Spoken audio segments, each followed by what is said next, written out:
recording. Okay.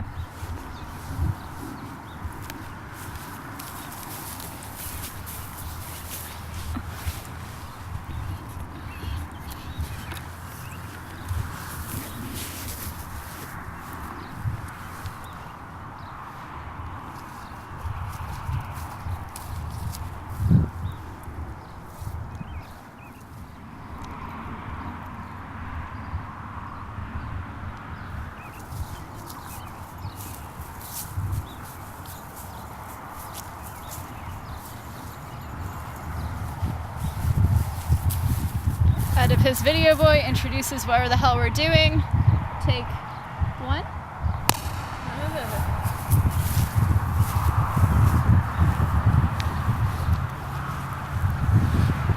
In the words of the immortal David Pervert Lawrence, ours is essentially a tragic age, and so we will take it tragically. The cataclysm has happened, and we are among the ruins. True stories do not exist. This is not a documentary. Documentaries are bullshit. Have you seen Blackfish searching for Sugar Man? Do you like TED Talks? What do you remember from these? That SeaWorld is shitty? Did a TED Talk teach you that everything you know is wrong because the other thing is right? And what was that thing? You're only mildly less ignorant after watching modern documentaries than when you entree-acted. They're designed to sell you the feeling of knowledge. Slightly informed ignorance is simply smart. You are consuming the product of prepackaged taste and convictions, not an education. They are the political and social moderates' triumph of the will. This is extremism. The truth here is irrelevant. What you hear may or may not be live performances from this year. The performances you will hear have been largely recorded on a tiny consumer voice recorder and various cell phones. However, we do encourage you to seek out the artists, to buy their records, see them live, give them money, buy them food, fuck them. But do not confuse what you're about to see for reality, nor anything I have said for truth, or as a representation of the artists or filmmakers. And now, you may fuck off. But the thing is, there's no fucking place to do anything around here. There's nothing. And like, for instance, okay, fast forwarding to when I started putting together show stuff, the first shows I tried to put together weren't even noise bands. I was trying to, book death metal bands like at the Crump, and it's a theater downtown. It's fucking condemned. Oh. Yeah, it should have been condemned years ago, but they were still. But the idiots that own the place, it's not even owned by an actual person. It's owned by like this fucking council here in town. Yeah, and they were more concerned about the historical status of it because it dates back to like, I don't know, probably the 1880s. It had like 8 or 9 building code violations, and it's been condemned ever since. So I was actually going to put on the 2013 show there. The 2013 Noisefest? Yes, the 2013 Noisefest there. And like I said, I had tried before booking a show there one time with this one band, Deceased, and they couldn't come out because their fucking drummer vocalist had a bunch of health problems and stuff. So that was the first time I tried to do a show. So that didn't happen because they couldn't do it. And then my Aunt Penny, she suggested the 4-H place because she knew people that had parties out there, wedding receptions. What's the 4-H? 4-H Fairgrounds. Okay. Where we had the shows, because they have a whole bunch of different buildings. See that? I don't know which way you guys came in when you showed up, but if you come off of I think it's 11. If you come off of 11, you go down this whole fucking like dirt road kind of thing, and it's got this Family Arts building. It's got this building, that building, the office, and down at the end is the community building. Well, originally for the 2013 show, we were supposed to have the show in the Family Arts building. And it was a much smaller building, you know, it was cheaper. So, at first we were like, fuck, what are we going to do? And we was thinking about, well, we're going to just have to shuffle out, you know, 3 acts at a time. Because we only had enough room to do set up 3 people at once. Well, on the day of the show, I get a damn call at 8 o'clock in the morning. I go to bed at fucking 3. So it's like, what? You know? And then they're like, hello, it was some woman. She's like, hello, this is such and such from 4-H. And I'm thinking, oh, fuck. They found out what kind of show this is, and they're gonna shut us down, you know? Because that's what I've been getting the whole time. Every fucking place I contacted, they're like, no. You know? But she said what happened was, there was a crew digging up a fucking phone line, and the idiots fucking hit the water main. And so all the roads were like dug up around the Family Arts building and shit. And she says to me, so we're going to move you down the road to the community building. And I'm like, well, where in the hell is that? Because I never go out to the fairgrounds. So I didn't know where that was. And she's like, oh, it's just right down the street. It's, you know, crossing the school. And I'm like, okay, fine. We'll find it. And then she's like, well, since this happened, we'll refund all your money. Yeah. So instead of just getting my security deposit back, I got the entire $700 back. Yeah, $700, because there's security deposit and the rental fee itself. Actually, technically it's $800, but $700 was 4-H people, $100 was fucking insurance you have to go through, and that was a fucking bullshit thing in itself. Yeah, because I told the dude what we were doing.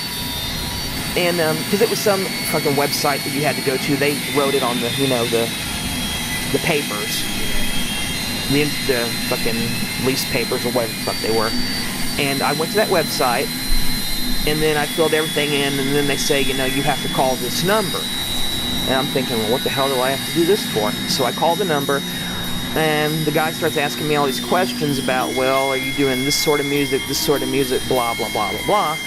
And I said, well, there's a handful of us that are thinking about throwing together like kind of I just told him like a punk rock band because I didn't want to explain the difference between grind noise and everything else, this fucking pencil pusher. And then when I said that, he goes, oh, we can't cover that if you have a punk band. And I said, why the fuck not? He goes, well, because we don't cover that in our policy. We don't cover punk rock bands, we don't cover hip-hop bands, we don't cover metal bands. I said, what fucking business is it of yours? I said, you're a goddamn pencil pusher. I said, dude, I'm the one paying the fucking rental fee. I'm the one paying the goddamn security deposit. If nothing else, I just get my fucking security deposit withheld from me. What the fuck business is it of yours? And he's like, calm down. I said, fuck you. Don't tell me to calm down. I said, I'm sitting here fucking trying to get this shit together, and, you know, you're being a dick and telling me that we can't do something, and it don't even concern you. And then we went back and forth for about 5 minutes, and I just said, you know what, dude? Fuck it. I guess I'm just gonna have to tell these people who've come all the way from fucking Wisconsin that they can't fucking play because of you. And he was just like, well, I'm sorry. I said, well, I don't fucking care if you're sorry. I said, that's bullshit. I said, okay then, if I take them off the fucking bill and just do instrumental bands, you'll cover it. He says, yeah. I said, all right, fine. Thanks a fucking lot. And then we went through the whole procedure, and he completed the deal, you know. But it was ridiculous. All right, everybody. Here we are at 2014 Noisefest. Our first act of the day is Laura's wonderful grindcore / experimental project, Anthropomorphic Lesbianism. Here we go.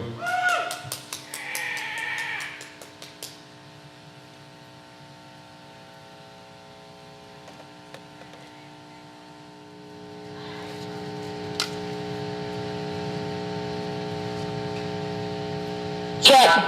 Alright, we're Anthropomorphic Lesbianism from Green Meadow, and fuck you! This first song's called Fuck the Noise Theme. What the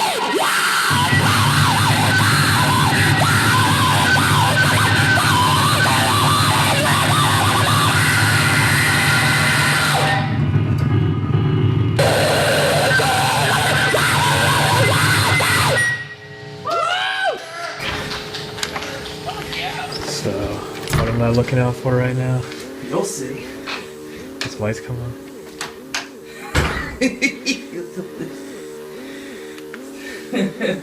So, what is up with the Get Along Gang shit? Well, I don't know. The Get Along Gang, I mean, I was watching all kinds of cartoons and, like, reading, comic books and shit back in the day. Yeah. From when I was a little kid. I was always into reading, too. Not just, comic books, but... I was just into all that shit, just early 80s, mid 80s, whether it was Get Along Gang. It wasn't just that. I mean, there was shit like, I don't know, Smurfs, old Tom and Jerry cartoons, old Looney Tunes stuff, Right. shit like that. Was on TV, basically. Well, to a point. Even as a kid, or a little kid, I was always kind of discriminatory, because there was certain stuff I was like, that just sucks. So, but anyway, I was on Noise Guide, and I was posting all these images of the Get Along Gang and shit, and just for my own amusement, but it had the added benefit of driving people nuts, because I'm not down with the whole quote-unquote trolling thing. I fucking hate that term. Yeah. But at the same time, it's like, I've always been the type of person that's like, if something I do annoys somebody and they really show it, it just makes me want to do it that much more. Those fans are fucking gay! Virtual fucking losers!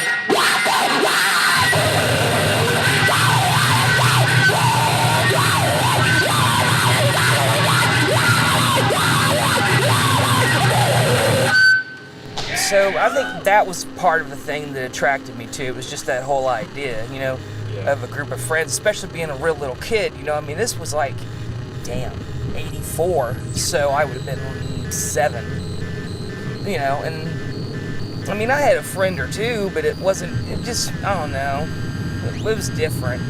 Plus, once I moved in 86, then it was just, I had no fucking friends. This is like the whole situation fucking flip-flopped. Yeah. And then that's when, so it was just fucked up, because got picked on a lot, because believe it or not, I was actually a small child. I'm not the fat-ass monstrosity that sits before you today. Yeah, we're getting close, so. Okay. What's going on? Fuck if I know. Fucking people around here are freaks. Oh, okay. I thought you were honking at me. On Saturday morning, I could just, get away from all that and forget all that bullshit and just sit back and, lose myself in that whole thing and just, kick back and watch it and enjoy myself instead of being miserable for 5 days a fucking week. Because I hated it. Right. And unfortunately, that pretty much followed me all through the rest of the whole fucking time I was in public school. It sucked. This song goes out to a stupid fucking cunt that's hanging out around here. Y'all know who it is. This goes out to her. The song is called You're Obsessed with the Get Along Gang, you fucking loser!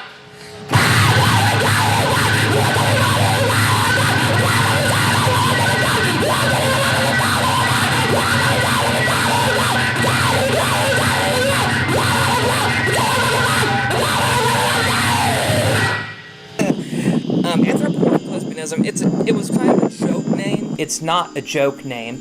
Anthropomorphic lesbianism is a direct reference to my fan fiction. The anthropomorphic lesbianism refers directly to the relationship between Laura Squirrel and Portia Porcupine. That's not a joke. Because Steve had a thread on his forum, Steve from Amish Robots, had a thread on his forum where it was called Homework. A person would suggest an idea, and then you would try to accomplish it. I think it worked out about 3 or 4 times before it just kind of died. And once everybody had submitted their stuff, each person would take a turn suggesting something. And me, being an absolute anal cunt fanatic, I said, we have to do an anal cunt song. And then I'm thinking, how in the hell am I going to do this? I don't have a multi-tracker. I don't have I have a drum machine now, but I didn't then. That's also not true either. Because what happened was, there was a project that predated anthropomorphic lesbianism and the whole idea of it just being a grind noise project. It was a project called California Sleep. And the idea behind the California Sleep project was directly inspired by the Japanese band Destroy 2. And that's all that was. It was just drum machine and distorted vocals with feedback. But once I started doing the anthropomorphic lesbianism project, that kind of made California Sleep obsolete. All I had was a bass, and then I thought, aha, what I'll do is I'll just do keyboard and vocals, so it's just piano and vocals. It's like some psycho just sat down at a piano bar and just started doing anal cunt songs. I tried to book Anal Cunt here in town. I actually had the shows secured. I had to lie through my teeth to the bar owners, though, because I couldn't tell them what they actually played, and I wasn't going to tell them their name. I don't even remember the names I gave them. I literally made them up on the spot as I was talking to these people. The only truth that they got was it's a trio from Boston. I was going to book it at Ziggy's, which was a country bar. And I was going to have Anal Cunt do a short 15-20 minute set of old school Blurcore songs unplugged. Okay, this is the last batch of songs, and these are all Anal Cunt covers, even though it all sounds like Anal Cunt anyway. This first one, let's see. We'll dedicate it to Max over there. This is the Escape the Pina Colada song.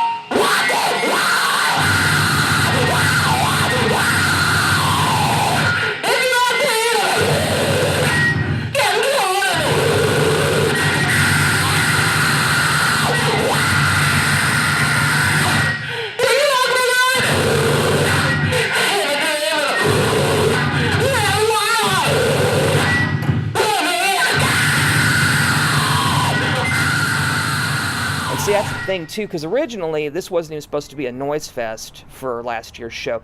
It was supposed to be a death metal fest, and all these fucking bands kept dropping off for one reason or another.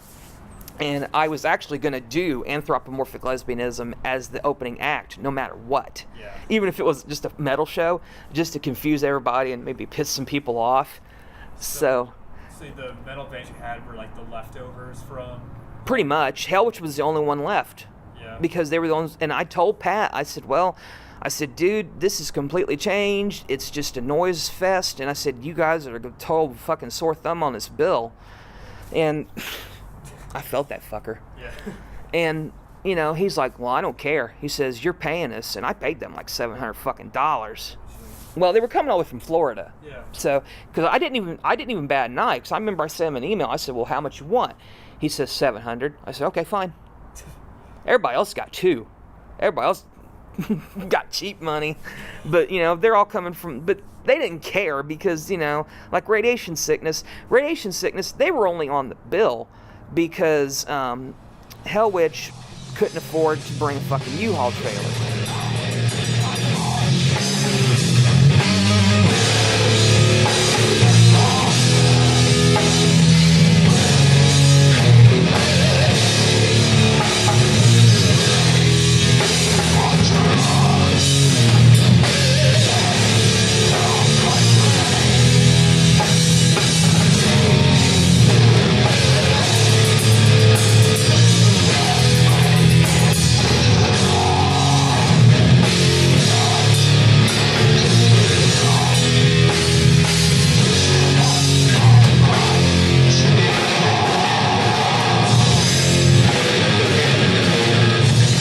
So I'm like, okay, I have to book somebody to provide drums and backline for Hellwitch. And that's how Radiation Sickness ended up on the bill.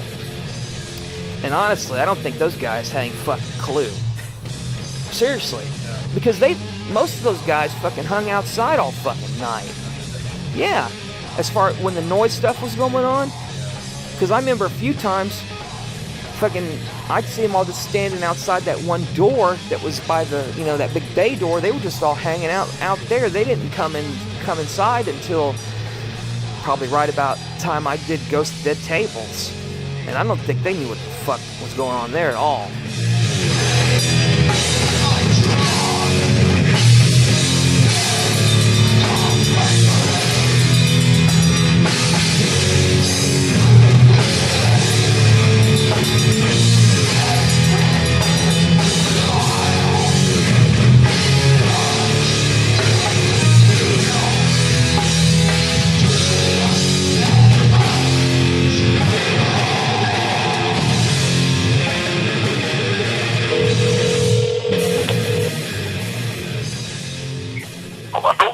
Hey, Hey, is this Rob? Yeah, it is. I finally got you. Hey. Yeah, how's it going, Rob? All right, you? Cool. Yeah, good, man. I got your message there the other night. That was funny. Yeah, we were playing a show that night. Oh, you were? How'd it go? Yeah. I got your message like when I got home at like 5 in the morning. I didn't stay up. Right? Yeah. This is from Syzygial Miscreancy. Oh. The viral exigence.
Friday night we played our first South Florida show of 2015, and it was a good one. And yeah, you know, like things are going well, and I would have never, if you would have asked me in 1984 if you would still be playing in Hellwich in 2015, I would have said, oh no, there's no way. I would have said, this kind of music probably won't survive that long.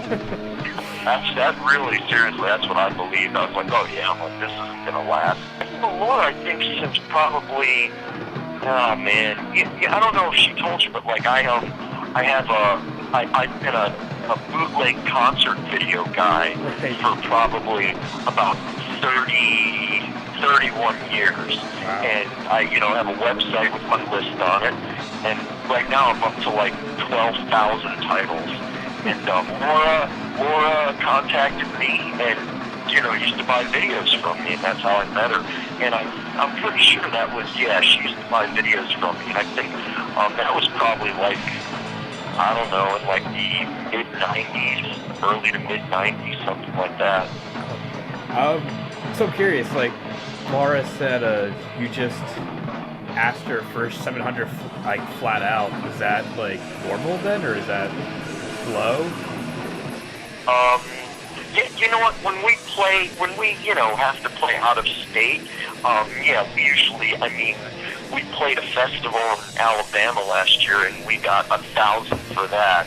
And so, I mean, since I've known Laura for a while, you know, I kind of gave her a little bit of a break on the price, and then we were able to kind of make up for, you know, that by doing a couple other shows, you know, that, you know, like we played in Buffalo and we played in Pittsburgh. So, you know, we kind of set up a couple more shows to try to offset the, you know, the amount we got paid by Laura. But, yeah, I mean, you know, when we play out of state, yeah, it's usually, I mean, unless it's like, say, like 9 or 10 shows, then, you know, if it's that many, and say, like, you know, say 10 shows in 12 days or something like that are all, like, you know, not going all the way to California from Florida or something, you know, that are all kind of, like, say, in the eastern half of the United States or all in the Northeast, like, yeah, then we, you know, usually can do probably, like, you know, $500-600 a show, which is pretty reasonable. Relatively speaking, you know, that is a very reasonable price.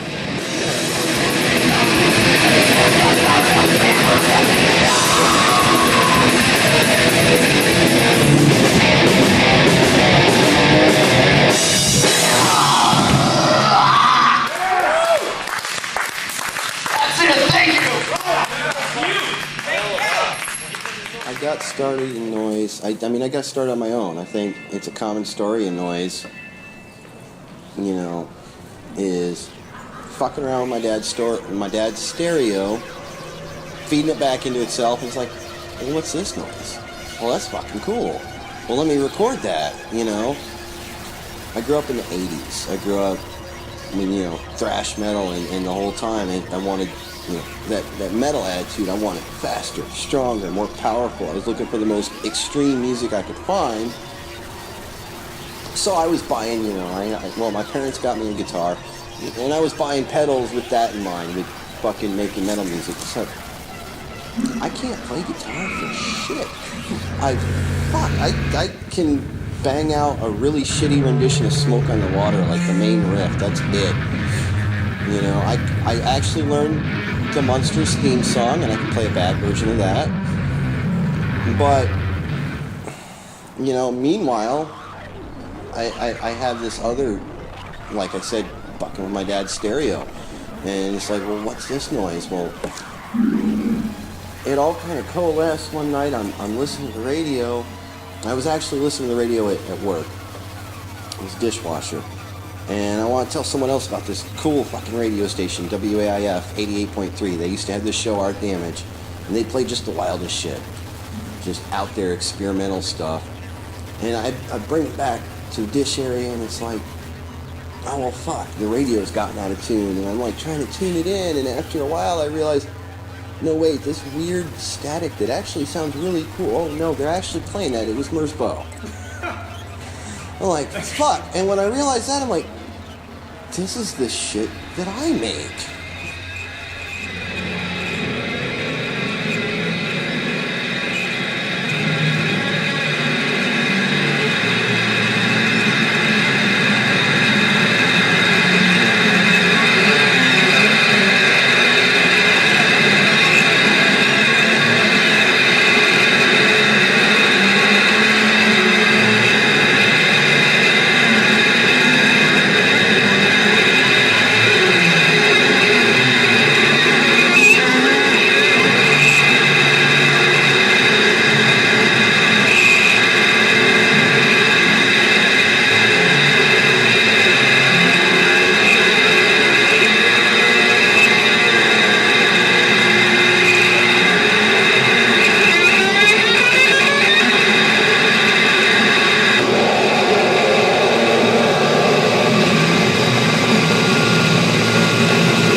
My whole thing with me being involved in doing the guitar noise, that was the worst goddamn idea in the world. I'm serious. Because at the time, I didn't notice it, but once we listened back to the recording, I am just totally blowing him away because the guitar sound was so fucking bassy, and the stuff he was doing with the Atari Punk console and all that and the flashlights was so much lighter in terms of frequency range. Had I known that, I never ever would have done guitar noise. I would have been like, let's just take, because my original idea actually was to just take the direct out of my Ibanez delay that he was using, run that through a second pedal chain, and then just do that with what he was doing. But he wanted guitar noise to be included. And I was like, well, okay, I guess we can do that. And, you know, you come out here and we'll rehearse and we'll try to do that. But the problem was, he didn't get here until 10 o'clock at night. And, you know, I can't do loud guitar noise or loud noise at all at, 10, 11 o'clock at night. I mean, I'll crank my fucking stereo if I feel like it, but I can't do harsh noise up here at those volumes, not this time of night, not unless I want the cops here, and I don't. That's why the next time, if we ever play any shows again, like we're talking about trying to do spring and summer, no, I will not sit in with him again, because I honestly believe that I ruined it. I really do.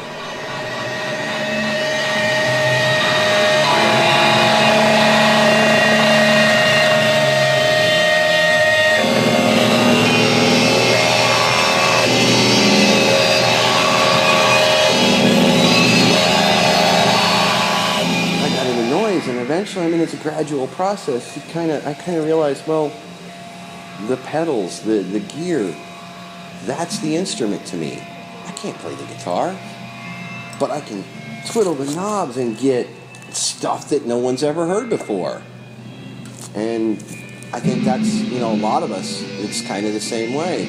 I mean, there's people that find noise music, go, oh, this is cool. And it's like, oh, I want to make harsh. And they're just going right where I was with metal. It's like, I want to make powerful, music. And so they're just straight on that harsh thing, whereas with noise, I've kind of realized there's a whole fucking rainbow of sound. There's, I can construct these sonic landscapes that are awesome to me. Well, I'll say this. I got into making noise, and there's all this pedals, all this gear that I want, and there was one in particular. It was a type of ring modulator. But the one I was always looking at was like a Line 6. It was a multi-modulator. It had a lot of different options. I could never afford it. It was $200. And I got to looking around on the internet, and the internet's the fucking greatest thing in the world, especially for us. We have access to so much information. I figured out how to build a ring modulator for like $15. And that's how I got started building pedals. Well, I got into building, more than just that. I have fuzz pedals, and I've got this tape modulator thing that I build now, feedback loopers, all kinds of stuff. Honestly, now I'm at the point where I don't even make noise music so much. I'm too busy building fucking pedals for other people to make noise music.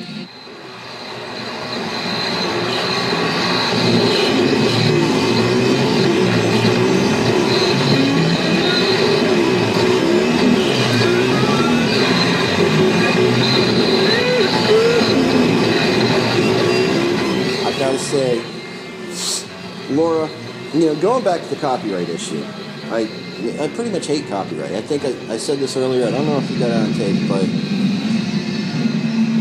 this big bloated dying corpse of the Hollywood fucking music business giant is clinging to the past and the way things were. The fucking tidal wave of the future is coming, and they don't want to surf on it. They want to drown underneath it. Is the way I see it. And they always talk about I mean, I'm very anti-copyright. I believe in free the artist, free the music. Free the art, free the artist, free the music, free the musician. That's what Laura's doing tonight. You know, and there's very few people that would put the kind of money that she put into this show for us to show up. And she's supporting the real artist, the one who, like I said earlier, I've paid to get into a show. You know, the money, fuck, I gotta work a job. If I could do this for a living, that'd be great, but I'll be just as happy to be washing dishes somewhere when the corporate system collapses and look over and see fucking Justin Bieber next to me washing dishes.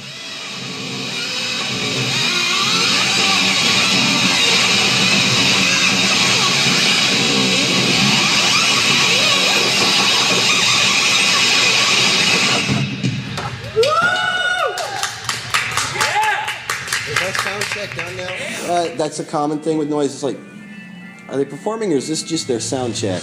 I don't know.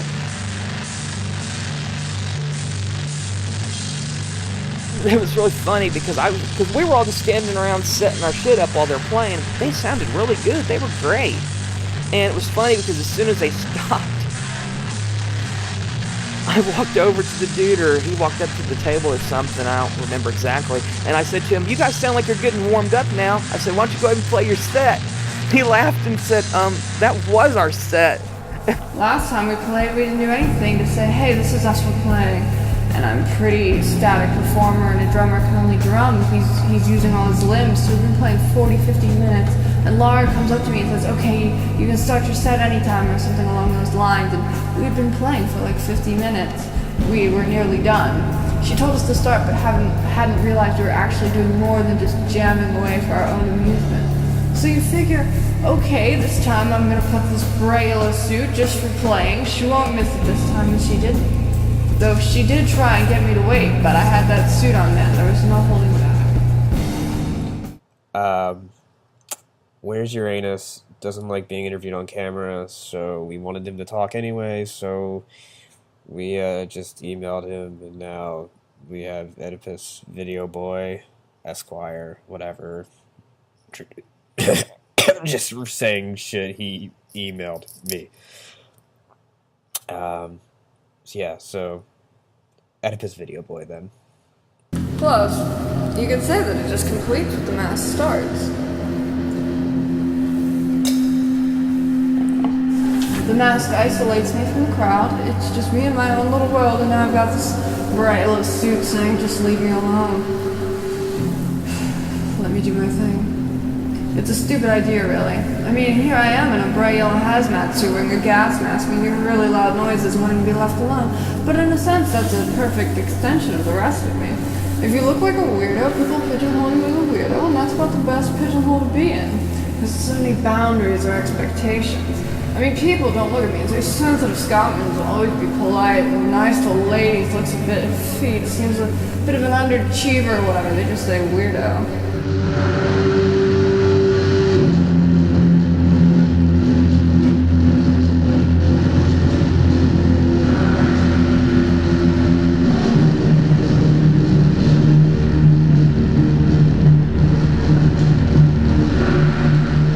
Gas mask has the guts of a 57 and the element from a set of dollar store earbuds.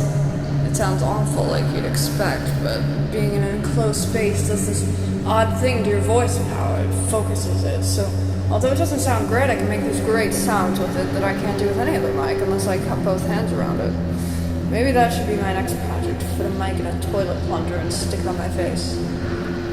Problem there is that if I add the air holes, I'd lose the suction, so that probably wouldn't fly. But I imagine a plunger with a regular-looking mic body standing out of it. Horn loudspeakers are a whole different kettle of fish. The principle being a horn is used as an acoustic transformer. At the throat of the horn, the small end is the loudspeaker, which moves a high-pressure, low mass of air. At the mouth of the horn, the big end, that high-pressure, low mass becomes a low-pressure, high mass. Basically, you're moving a larger volume of air but less forcefully. A regular loudspeaker in a box, whether a plain box or a ported box, the area of the loudspeaker cone is presented to the world at large, and the only thing that excites the air molecules. The horn acts as a transformer, or as an acoustic transmission, if you like. It takes the high-powered small amount of air a regular loudspeaker moves and uses it to move a column of air, the air in the horn, so rather than just the air of the cone, you have the entire area of the horn mouth. Anyway, horns are great for ambient and drone work. They allow a loudspeaker to be larger. Actually, if you recall the giant one in the Back to the Future movies, it's kind of like that. A larger mouth area gives you a lower frequency capability and create a more immersive experience. With me, for the artist, and as well as the audience, ideally, with enough caps, you'd be able to generate kind of a sonic womb effect where we're all surrounded by sound, literally enveloped by moving molecules of air.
I'm not doing it because some other guy did it. I'm doing it because the noises are great and first takes are cool, and that makes playing live a difficult proposition. Because you have to fit it into a time limit, but also you have to adequately fill a time slot. Can you perform under pressure? Will it be alright on the night? I think I sort of had the noise equivalent of almost premature ejaculation. You don't shoot your load all at once, but it's over a lot quicker than you expected. But it's over a lot quicker than you expected. I blamed that on the caffeine. I don't do it in normal circumstances, and then I had energy drinks galore and some 48-ounce fountain energy drink, and I'm just talking faster than I'm currently typing.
Suit, best camouflage in the world. No one is going to see me coming, not until I overthrow the government and make you all put you back in words like color and favor, and spell theater and censor the right way around again, and lower the minimum drinking age, and raise the minimum driving age, and make you all socialized health care, because who suffers without social health care?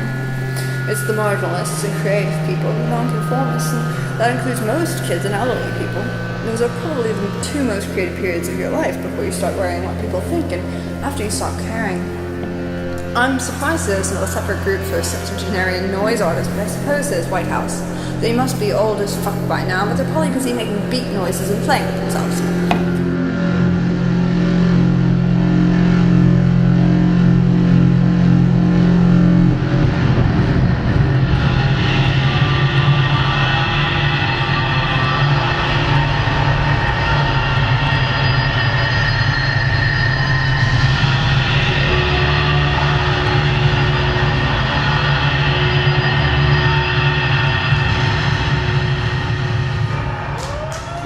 Welcome to join in. I think we should yell at your laptop. It's called Whiskey Yell. You Whiskey Yell. Yeah. All right. I gotta get my money's worth. Are you recording? All right, here we go. Ready? Yell at a bottle of whiskey.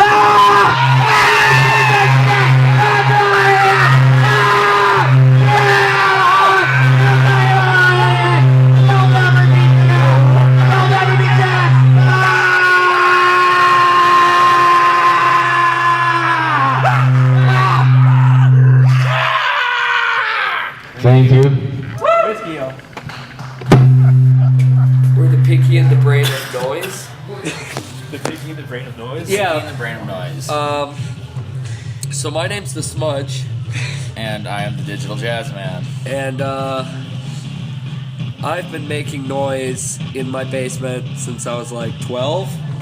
And You mean like this or like just... yeah, like this. Okay. And I didn't know that there was like that this was a thing that people did. I thought it was just me who did this for like forever. You know, I just was recording tape after tape in my basement. Like, this is great. This is rock star stuff. I'm Marilyn Manson. Like, what the hell are you doing with all those electronics? Dude, all the time in high school, we all were just like, okay, Bill, this is a little out there. We get it. And I was in the punk scene, and then I was like, that's over. And noise, and it's just, it's great. Green Day isn't punk rock. But no, it was basically, I've only been doing it for like, what, 4 years now? About 4 years. We started the label like 4 years ago, He's my manager, producer, and marketer, and everything else. I print his tapes.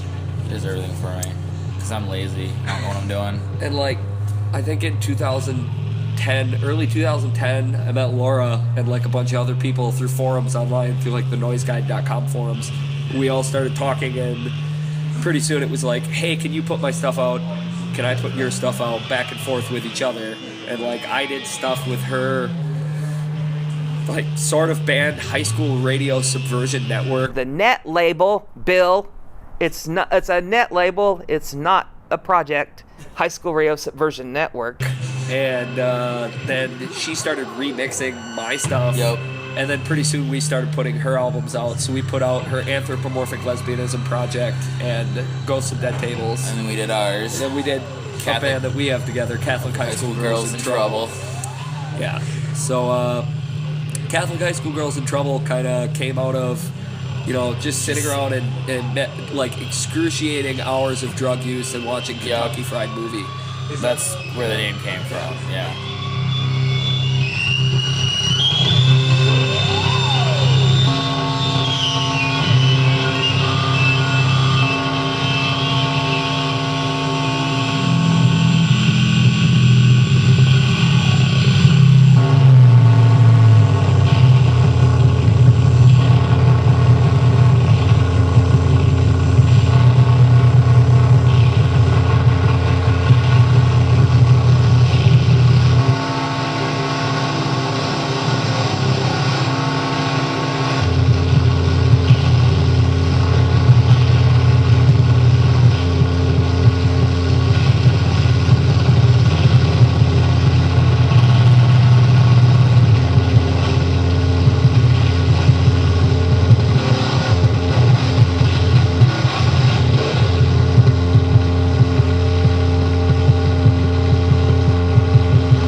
much over my stuff and blew out my computer. So Yeah, he blew his. Are we looking at? Is that recording us? Yeah, you can look wherever. Okay. Don't look in the camera. Oh, all right. You want to be looking at him. He's Okay. your eye line. Okay. Because this is your like open space here. All right. Well, I'm glad we've got it directed. Well, now you're in it. Jeez. Yeah. Well, no, it's cool. So tonight we only did like a 4-minute piece of Catholic high school girls in trouble stuff, and the rest of the stuff that he did was from his album I'm Cheap and I'm Lazy. Because I am. And the other pieces that I did were from like close to, I don't know, I have He's close got to a more 200 records. serious So. side to this than Yeah. me. It's like it started off as a joke for me because I didn't really get it at first. It was more or less, I get to make weird, crazy sounds, and then I'm like, okay, I'm gonna keep up with this weird little parody, and it's like I do it for real, but it's kind of a joke. I don't know. That's why the cheap and I'm lazy. Like a lot of noise musicians are like dedicated to pedal use and being really strict about how the noise is made, and it's I kinda want almost people to kitschy hate and me. trendy. And he was like, "Why don't I just use the cheapest Fruity Loop sounds possible and do a noise project like that? We'll call it cheap." Anyway, Galactic Intolerance Records. That's my plug. Oh yeah, camera. that's what I was gonna ask. Yeah. The record label is called Galactic Intolerance Records, or GIR. And is that just all you and your friends, or do you like reach out at all? There's people on our label from Korea and like Norway and Indonesia and Malaysia and here, everywhere. I mean, we've got people from like all over the continental United States and then the world too, and it just keeps getting bigger and weirder. You know, we just recently started printing tapes. I've been printing CDs for years. I mean, there's got to be thousands of them out there now from being spread out at shows. Just like, you know, I'd print 50 CDRs just scrawled with a Sharpie and just hand them out, or throw them out windows of your car at people. Because, you know, and I thought one day I was in my front lawn mowing the lawn, and I found a copy of the Sneaker Pimps Becoming X on my lawn, and I never heard of trip hop, and I picked it up, and I'm like, I'm in love with this woman and all of her music. See, with the whole CD thing, it's kind of made him like a local legend within our school, I guess, a group of friends, because he just has, I mean, everybody has one of his CDs from high school, and it's like, hey, I got this fucking Smudge album. Oh my god, I have this one. Like, I don't know. From years ago? From Years like 10 ago. years ago? 10 years ago, we were like, oh god, Bill, here. He's like, here, take this album, you'll like it. It's like, no, we won't, but we'll listen to it. Like, when I was 14, I got turntables and wanted to, like, DJ hip hop and industrial music together, and everyone thought that was nuts. And so the more gigs I played, I would wait until people were drunk and then like start sneaking in, like, you know, Obituary with like Daft Punk. People were like, what? We can't dance to this, we're leaving. And the more places I got kicked out of for doing that, the more I was like, this is what I want to do, and just this, and not like playing James Brown is Dead by LA Style, you know, to a bunch of goth kids with goggles. Over the next 20 minutes, I'm going to play something close to like 43 songs, but they're all together in one song. Here we go, without further ado.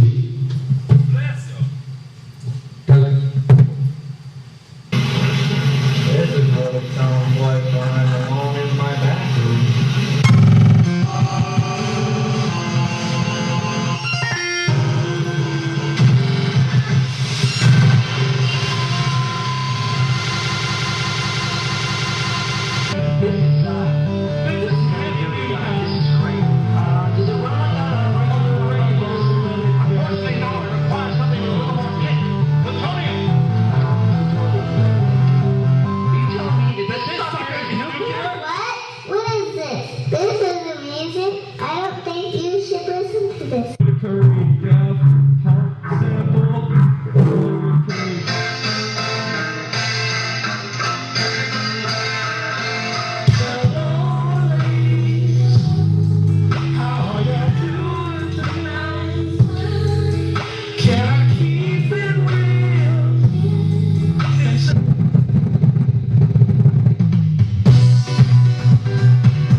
Well, we Do love you guys the sport. make any money on this record label or anything?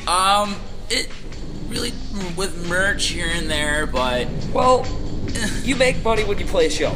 yeah. That's it. You're totally out of frame. I know. I'm gonna stand out of frame for the rest of this. That's cool.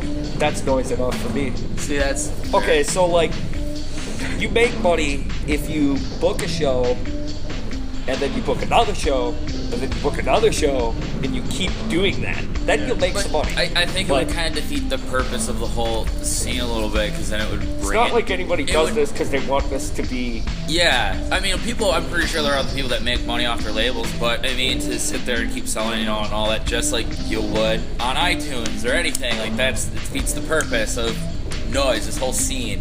Yeah. It's supposed to be free. It's supposed to be nonsense.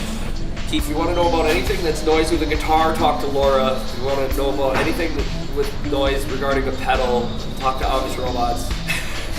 If you want to know anything regarding digital noise, talk to the Digital Jazz Man.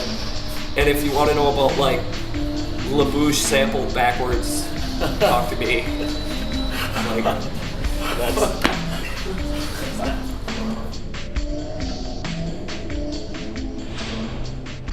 And you are one of the bands here, right? You're in one of the bands? Yeah, I'm Arvo Zylo.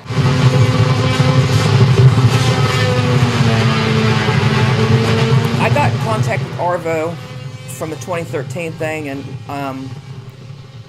what it was is I had put a thread up on Noise Guide talking about the show, and he had emailed me, probably through Noise Guide or something. It wasn't a private message, it was emailed, and he mentioned wanting to play, but I had laid out some ground rules at first, because at first I didn't know where the hell this was going to be. Yeah. At first I thought it was going to be at the Crump, so I basically laid out this ground rules of, don't break any fucking venue equipment, no bodily fluids, no nudity, Hi, Rob. I want to answer your interview question here while I've got a minute.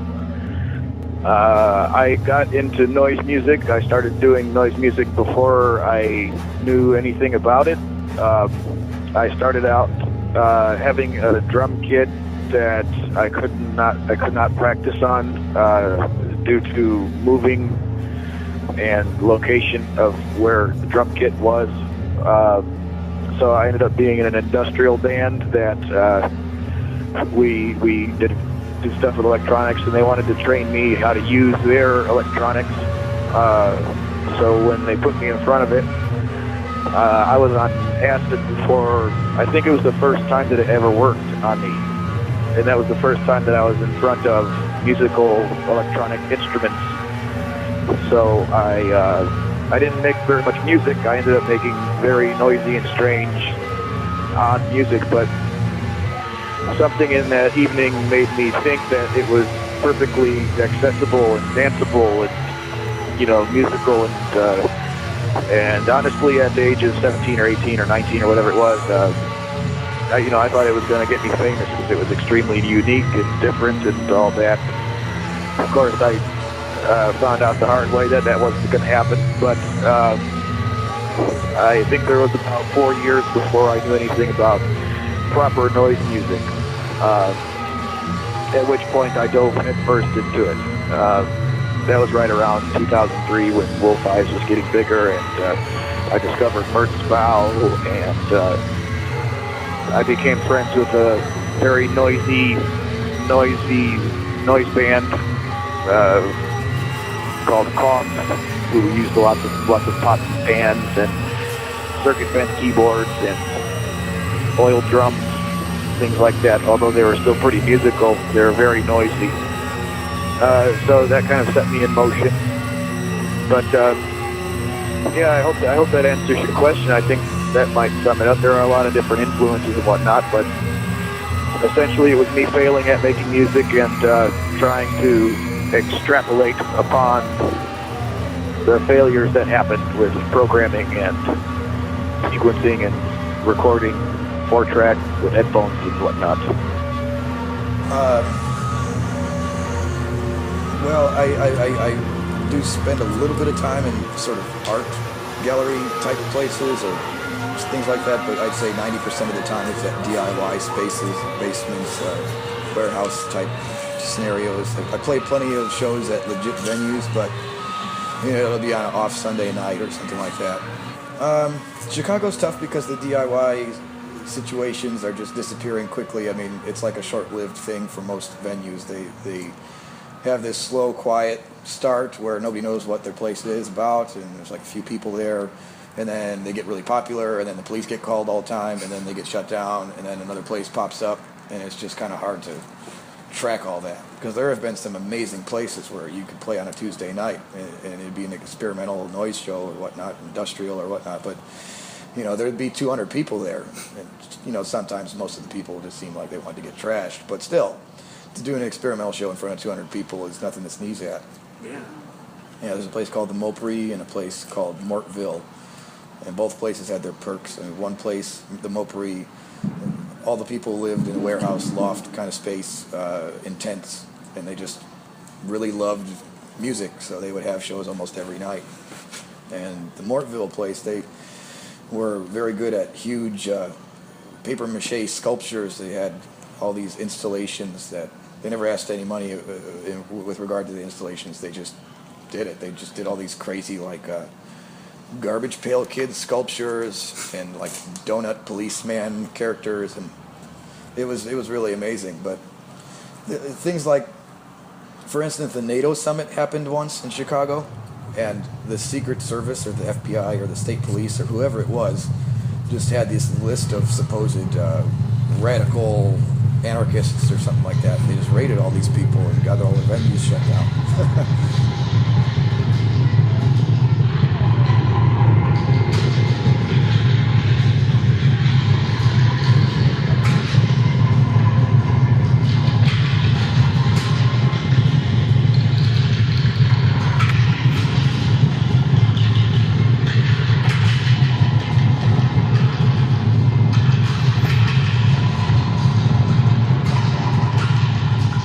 Here by myself, I'm doing something I've only done once before, and it's a lot of things have changed since then. In 2012, I had this piece, and I was like, okay, I need to do something visual for it, because I wasn't doing a lot physically at that time. It was just a lot of knob twiddling and beard scratching kind of stuff. But I brought the silent film version of The Wizard of Oz. I literally brought it to the venue, and I pushed something random, some random chapter, and played along to it. And I looked at it, I was like, God, this is perfect. I mean, I just wanted to have visuals going on, but it was perfect. And I found a lot of meaning in it afterwards. I ended up finding all this. It was the scene where Dorothy is being whisked off to Oz, but in the silent film version, it has this subtle allegory about her finding out who she really is.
it's tough to get people to come out to get excited about things, and it's also tough to get them to know about it because they have their own little circles of where they look, and you know, it becomes less and less centralized as the internet continues. You know, people don't subscribe to things, they don't get, you know, magazines in the mail, they just randomly look at stuff, and it's not, you know, delivered to them. They have to just have the intuition to look it up.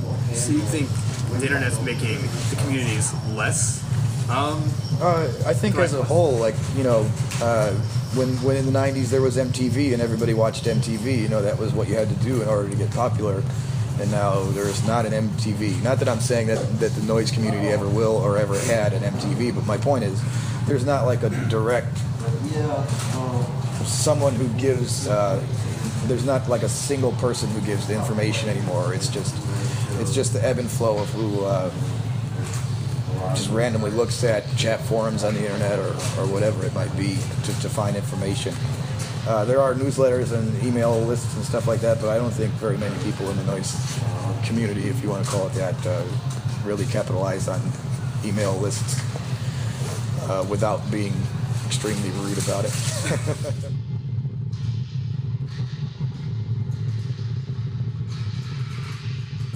You found a horse.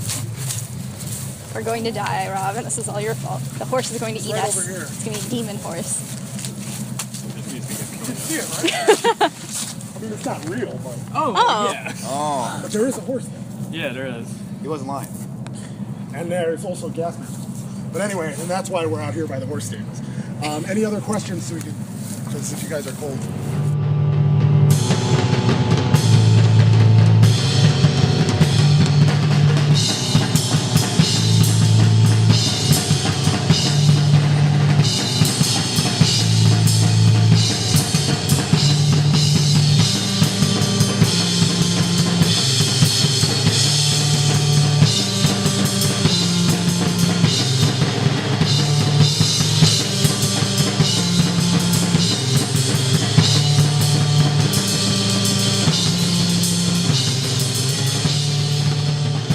Okay, so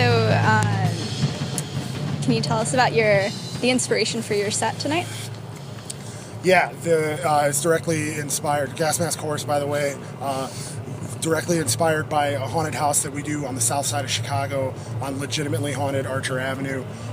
Such tales include Resurrection Mary, the devil dancing with the maiden and smashing through the window and leaving the cloven hoof prints burned into the street. There's Archer Woods. Archer Woods. It's right down the one I was just talking about the devil dancing. This is Arvo. He's helped in the haunted house. I've already had He was great. He's worked in haunted houses since you were, what, 14? Yeah, nail safe. I've worked in costume shops. I had all these fucking props. I've been making my own props for the haunted house. And then it was Zine Fest. It was Chicago Zine Fest, and I've been wanting to make a zine, and I never knew what to make a zine about. So then I recorded some like bass synthesizers and theremin and shit, and did a narration of our haunted house and wrote things about how to do, you know, the props that we make, which include like a car coming out of nowhere, barreling down, running you over. Nobody expects to be hit by a car inside. It's really effective.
I mean, how long have you been doing this for? All the noise, music, and everything? About 4 years. 4 years? Yeah, we just did, maybe a little bit longer, because I just did the 4th Zine Fest back in March, so like 4.5 years.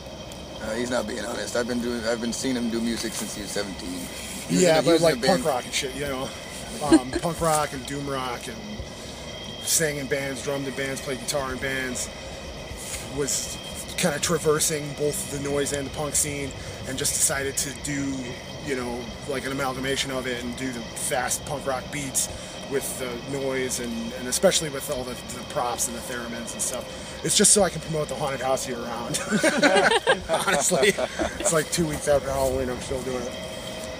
Okay, this might be maybe last question, but why do you think events like this, or like gatherings like this, festivals and such, why do you think they're important to the noise scene? Because it's such a fringe element, and it's so, the support needs to be strong for it, because it's not as easy as, you know, going on iTunes and downloading, you know, the #1 hit that you heard on the radio, or whatever, you know, regurgitated 3-chord punk rock shit, or whatever, you know, and you know, country music. It's so narrow focused, but with such a wide range inside that focus, and there's so many people doing really amazing things. And for Laura, you know, and Arvo let me come with, but like for her to be doing this 2 years in a row for such a, you know, narrow focused community, I mean, that's crucial that events like this take place. I mean, we got bands from Florida, we're from Chicago, Wisconsin. Oh yeah, all bands all over the Midwest. Where's Steve from? Oh, well, he's from Cincinnati Springfield or something. Springfield, Illinois. Oh no, I'm sorry. That's the other guy, the doom rock guy. Yeah. Where's Uranus? Yeah. Needless to say, it's bringing people, you know, who I never met any of these people other than Arvo before today, and now I feel, you know, a kinship with them, and I think that, you know, they're already talking about booking another fest, and you know, it's crucial to have that type of drive in the scene, you know, as outcasted or outsider as noise.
I'm a associate team leader at Whole Foods Market South Loop in Chicago. Really? And they always laugh at me because I come in and they're like, you're wearing guy liner and shit, and I'm like, I got blood under my fucking fingernails, man. Like, sorry, I got 3 hours of sleep. I got to work tomorrow morning at 8 a.m. So yeah, I definitely have to do it. But I also work nights. He handles seafood too. I'm sorry. I'm trying to be quiet. It's true, yeah. I mean, where do you? Oh man, I had this great idea for the haunted house to do all the fish cart. Nobody buys the fish carcass; they just want us to fillet it. So we throw them all away. Nobody buys them; they get freezer burned. So I wanted to hang all these. I was going to shellac them and hang all these fish carcasses in our haunted house and do like weird underwater screaming with the contact microphones and have like a bubble machine in there, so like there's water bubbles and shit. And the closest I've come to fruition of that is on 4th of July. I had to play outside, and I can't do something like that outside. So we found a kiddie pool in the alley and contact mic that. And me and my girlfriend are slamming big bags of ice in there and spraying the hose in there and shit and running it through pedals. And then like the dogs from the party are all coming and like licking in the water and shit and like scratching at the water, and it's all fucking amplified. And then I, had the knowledge that I already was gonna like fucking shove my head into this kiddie pool and like just start screaming, and it's all amplified and shit. So watch out, because there's gonna be a haunted fucking underwater scene in the haunted house. Thanks for giving me the chance to rant. No, thanks for talking with us. Pleasant screams.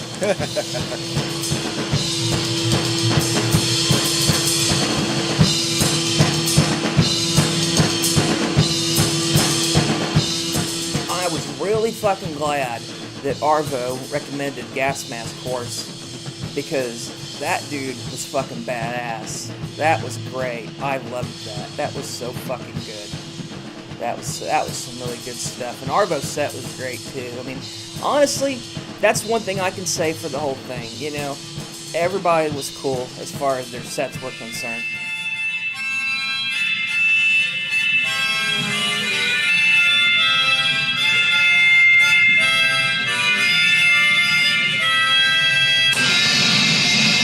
Ghost Dead Tables, that's my main noise project, and that's been going since May 2nd of 2011.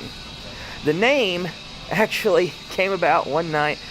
I was sitting around getting stoned and chatting with some people on some random IRC chat in some LGBT chat room.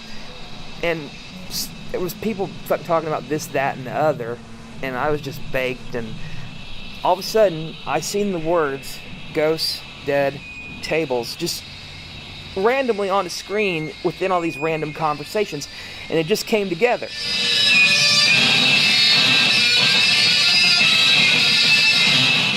Yeah, these are the only physical ones that got put out.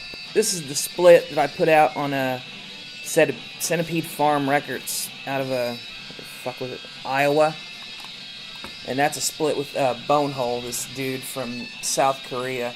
His side's really good. My side on this, the tracks are good, but the transfer was kind of fucked up, because like for this here, I actually gave the guy links to the tracks and everything, and he went and he did FLAC files, and the transfer on that was really good, really strong, really loud. These, they sound like they're fucking MP3s, and they're like in mono.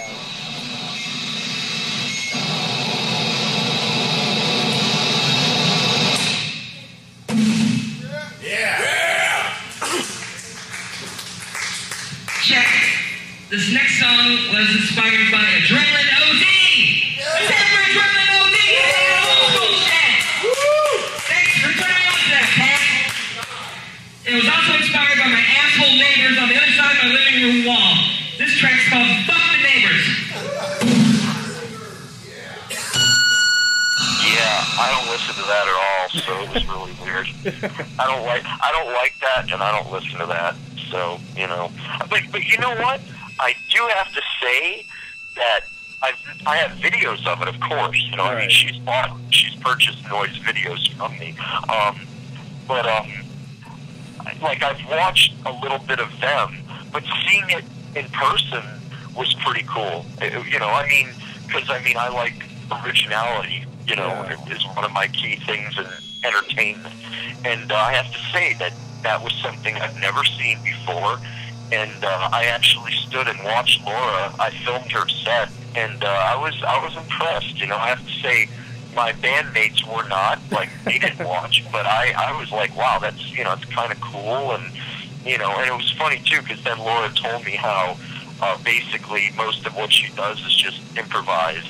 And I wondered, I was like, wow, does she really map out what knob goes to where at what time, and then what is the next knob you turn, and what, you know, I was like, is this like a really planned out thing with all these knobs and all these switches? And she's like, yeah, it's just like kind of a spontaneous, improvised thing, and, you know, it was pretty cool. I thought it was very cool. I was kind of impressed.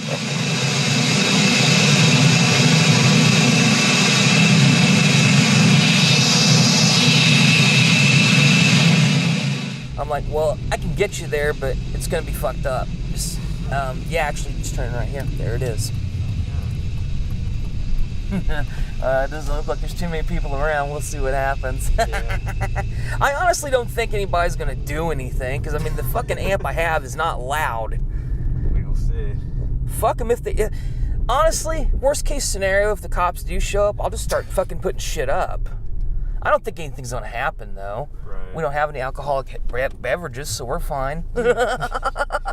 Actually, I've never seen that sign there before. I wonder if it's been there the whole time and I just never noticed. Have you brought alcohol here? No. Okay. But I've been here with people, you know, birthday parties and shit. I've never seen anybody drinking. Yeah. Because it'd be pretty stupid to sit here and get drunk. All right, let's go. Shit! I can't believe I forgot that. God damn it. Fuck. That pisses me off. I take it none of these are ones that Steve built, since they look like... No.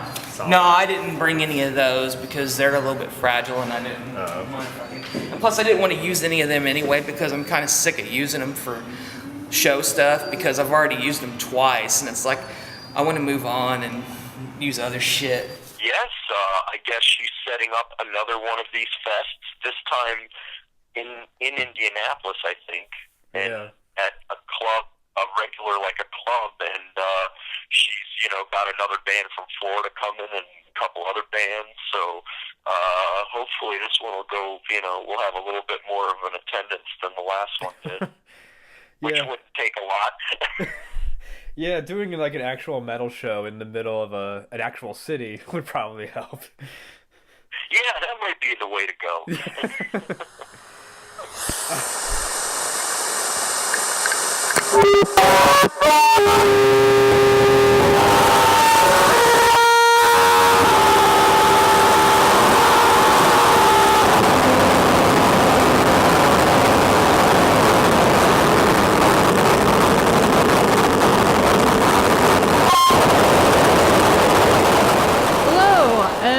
This is the end of the film, so I'm going to ask you a few questions about what you learned during the film.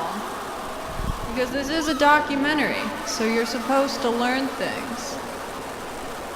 Alright, got some questions here?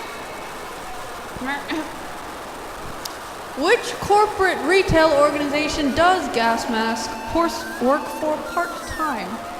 Is it A, Walmart, B, Amazon, C, Trader Joe's, or D, Kroger? The answer is C, Trader Joe's. What city does Argo Zylo reside in? Is it A, Springfield, Illinois? Is it B, Cincinnati, Ohio? Or C, Columbus, Indiana? Or D, Chicago, Illinois? The answer is B, Cincinnati, Ohio. I have what obscure 80s television show was that fucking loser obsessed with? A, The Smurfs, B, Saturday Night Live, C, The Get Along Gang, D, Star Wars. The answer is obviously Leave It to Beaver. What is Where's Uranus's favorite animal? Is it A, cat, B, cat dog, C, manatee, or D, a brontosaurus? The answer is Cats by Andrew Lloyd Webber because he's a Scotsman and we know how, you know, the Scots are with the with the, you know. What two artists went by the combined name Catholic High School Girls in Trouble? Was it A, The Smudge, Digital Jazz Man? Was it B, Bjork and Ennio Morricone? C, Bob and David? Or D, Laura Squirrel and Portia Porcupine? The answer is obviously Bjork and David. And I think those are all the questions that we have for today. So, I hope you learned a lot from that fucking stupid thing. And, yeah, you should fuck off now.